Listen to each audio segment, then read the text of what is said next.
Selam dostlar. Ne o sevgi?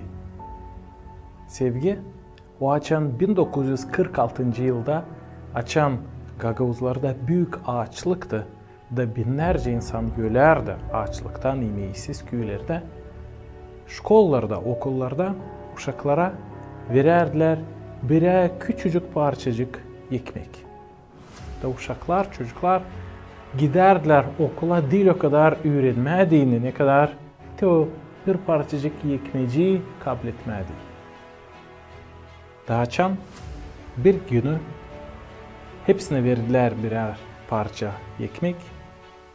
O zaman bir kızcağız, bir küçücük 8 yaşında küçük bir kız görüp hani komşusun ekmeğe duruyor masa üstünde. Da o komşu çocuk bakıyor bir tarafa, o kız kaptı onun ekmeğini de çabuk yedi. Zira o pek açtı. Onun kafası dönerdi açlıktan. Ve o bir trofa ekmek ağzına gelirdi. O aldı komşusunun ekmeğini. Bütün klas, hepsi, uşaklar klasta gördüler bu işi. Söylediler öğreticiye. Öğretici anlayıp hani bu kız Halis'den kabahatlı dedi ona. Kız, bizim okulun kurallarına göre seni lazım şimdi cezalama.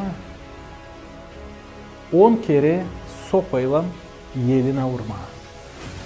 Bu ceza. Naказание. Punishment.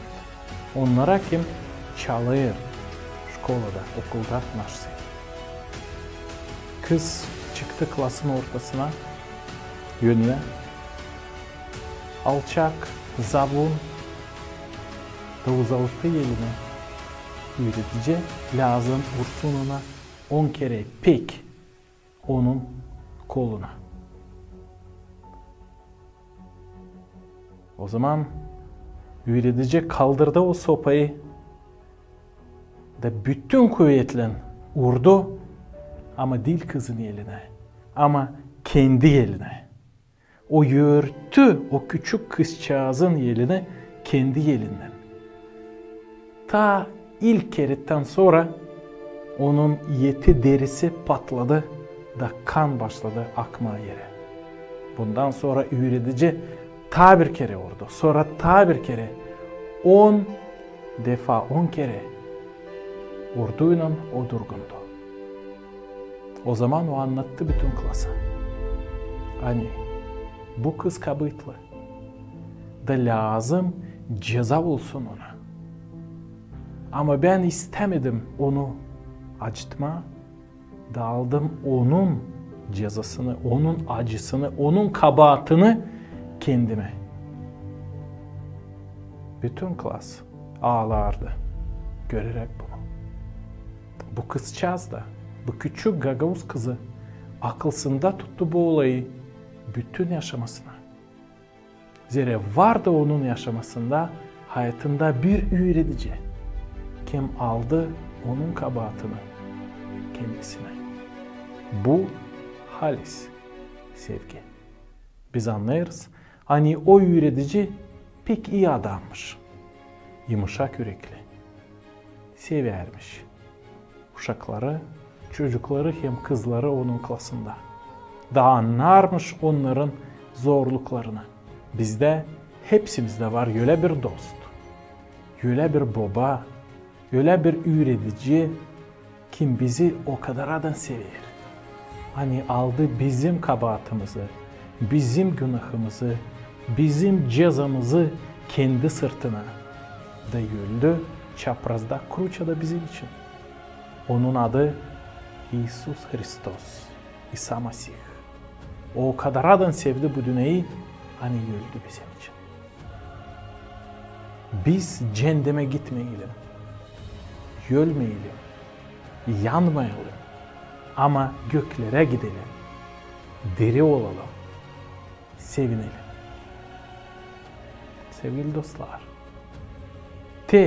ne yaptı İsus bizim için da biz utanmıyoruz laf etmeye bu iş için. Utanmıyoruz. Nice ben varınca utanayım, söyleme dostlarıma Size de internette İçoban kanalında onun için kim beni öyle pek sevdi. Utanma. Sevgili dostlar, siz beğendiyseniz bu videoyu İçoban kanalında koyun like, yapın repost, yazın komentarı, telefon açın bize. Siz göreceğiniz bu videonun altında şimdi bizim telefon numaramızı yazın bize. Ya da telefon açın. Bizde var WhatsApp, Viber, Telegram.